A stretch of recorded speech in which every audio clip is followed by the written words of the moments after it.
If you own real estate downtown 20036, then this December market insight is just for you.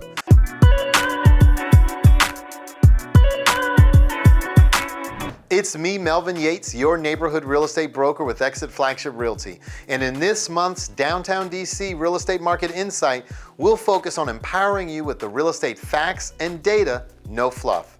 Now I'm going to share the 5 things you need to know as we enter 2022, plus I'll give you the national data and explain exactly how it's affecting us on a local level. Now don't forget that my office has over 160 awesome realtors serving clients like you in DC, Maryland, and Virginia. And we would love to help you put a real estate game plan together. Now for the numbers. This month, the average sales price downtown is $417,293. This is a 7.9% decrease over the last 12 months and a 12.5% decrease over the last 30 days. Now, the average days on market, which is how long it takes to find a buyer, for a condo downtown during November was 53 days, while the city's average is 28, so quite a bit longer. And in the last month, we had 20 new condos come on the market, which are the number of homes that come listed for sale. But this is still an issue because we only have about 10 weeks of total inventory all of downtown, which means that we just can't keep up with the demand. Now, though this is concerning for my buyers who want to move in 20036, this is a huge opportunity for my sellers who should strongly consider taking advantage.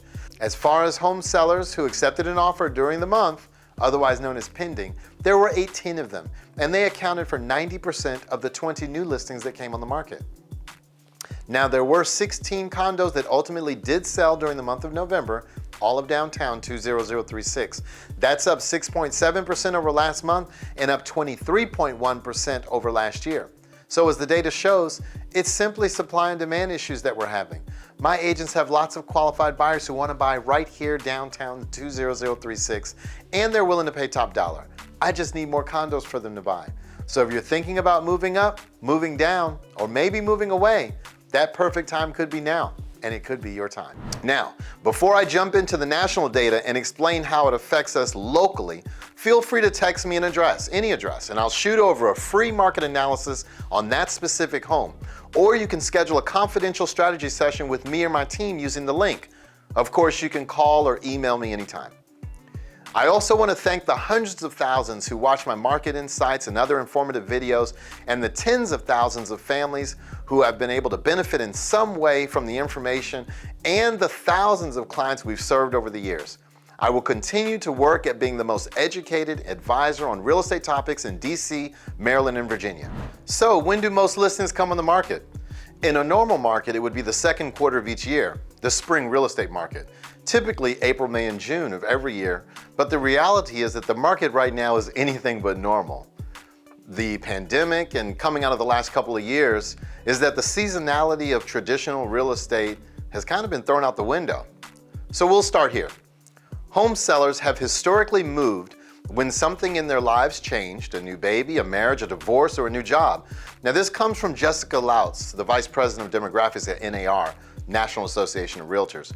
She goes on to say, the pandemic has impacted everyone, and for many, this became an impetus to sell and make a housing trade. The pandemic caused a lot of people to say, we need something different in a home. Now it goes on to say the pandemic likely spurred occupants to shorten their home stay as tenure in the home decreased from 10 years to 8 years. Now, according to the report, now this is important here. This is the largest single year change of home tenure since NAR has been collecting the data. The historical data showed that families used to move about every 6 years, but after the housing crisis in 2008, tenure in homes began to rise. What we're seeing in this new report is that, we're starting to see the tenure come down. Very interesting as we look at it, and here's what it looks like graphically, going all the way back to 1985. You'll see the average of about 6 years of some staying in their home, most people staying, some people staying longer, 7, 8, 9, 10 years. The average just over 9 years now in a home over the last 10 years or so. Now, there are a lot of good reasons for that. A lot of people maybe didn't have the equity to make a move. Maybe they were underwater for a while in the home that they own. Maybe they just said, we're not going to do anything. We're just going to try to pay the house off. Now, coming out of a pandemic, we're seeing that dip down. Now, I'm certainly not saying that 1 year would make a trend by any stretch of the imagination, but I think we can safely say that it represents pent-up seller demand in all those years that folks have stayed in their homes. We can say the meaning of a home has dramatically changed. We can also say there's more equity in homes now than there has ever been before in history. All of this leading to many people thinking, maybe now's the time to make a move. And I do believe we'll start to see that in the winter. Now, let's take a look at what George Ratu at Realtor.com says. He said, the pandemic has delayed plans for many Americans and homeowners looking to move into the next stage of life, and that's no exception. Recent survey data suggests the majority of prospective sellers are actively preparing to enter the market this winter. So going back, a lot of reasons we just talked about, folks thinking about moving. This study is saying we're seeing a lot of those people preparing to enter the market this winter. In that same study, 65% said that they either just listed or plan to this winter. 93% said they've already taken the steps toward listing a home, including working with an agent. 36% have researched the value of their home and others in the neighborhood, and as well as we've started making repairs and doing what they need to do to sell the home.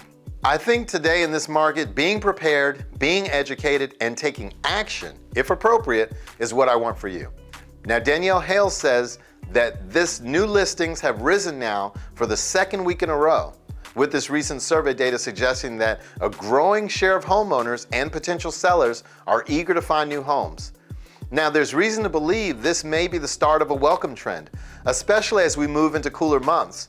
You know, as we look into the winter, the data shows that we're going to see more activity among sellers and among buyers than we've seen in quite some time, as seasonality has been thrown out of the window. Now, let's just talk for a minute about interest rates. Probably one of the biggest things that's going to be talked about as we go into the new year. What's going on with the interest rates? The overall outlook is interest rates are going to rise, and this is a look right now at the 30-year fixed. We've used this, many times over the last couple of years as we go back and look at January of 2020 prior to the pandemic, which is basically rates are knocking on the door of 4%. Right now, the average 30-year fix is right at 3.1%. Many calling for that rise to go into next year. Now, I'll show you what forecasters are saying, but if you were to ask me what's going to happen with interest rates, I think we're going to go back to where we were. This is a historical perspective on rates. Now, looking back at 2016, 17, 18, 19, around four normal years, I guess, quote unquote, normal years in real estate, and we bounced somewhere between 3.5% and 5%. Now, I think we're headed back there. I think we're headed back into a much more normal interest rate environment. Now, we've seen some phenomenal, awesome rates over the last year or so, historically low rates on a 30-year fix. And I think we're just going to head back to a time where we were prior to the pandemic. The bottom line here is context matters right now for the housing market and certainly for purchasing demand. The economy is improving. Millennials are continuing to age into their prime home buying years in large numbers. So the context remains good for the housing market. And I think overall, as we look at that, we can expect a rising interest rate environment going into next year.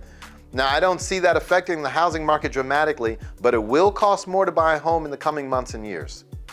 Now, before we close, I'll quickly share some mortgage rate projections. This is an outlook from the four leading providers that we follow: Fannie Mae, Freddie Mac, MBA, which is Mortgage Brokers Association, NAR, as I mentioned earlier, National Association of Realtors.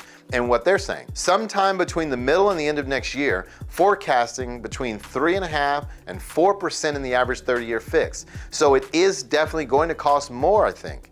Now, you should expect interest rates to rise. And I don't have a crystal ball to say exactly what the interest rates are going to be. But as you can see, and I think we should all expect rising interest rate environment, and I'll continue to educate you as we go into the new year. Now, this next graphic is a home price forecast for 2022. Now, a lot of people are saying what's going on, what's going to happen next year to housing. I'm concerned. I'm concerned that, here we go again, all of that. Forecasters are calling for a 5.1% on average on housing appreciation. And you see anywhere from 7.5% to almost 3% appreciation on the low side. Now, this is a direct nod to seeing how more inventory will come into the market. The price will always be dictated by supply and demand in any market. Now, the other question that starts to come up and is on people's minds, At times, is the housing market going to crash? I'm concerned about what I've seen and forbearance and all the things that we know have happened in the real estate market. But the bottom line here is that housing sales are forecasted to increase this year and perform very well again in 2022. I want to remind you that last year in 2020, we sold 6.5 million homes in this country. And we're forecasted to sell more than that this year and even more than that next year.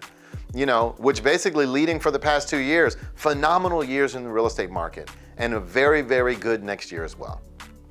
Now, the slide shows you just where we are in the real estate market based on monthly inventory in the extreme seller's market that we're in.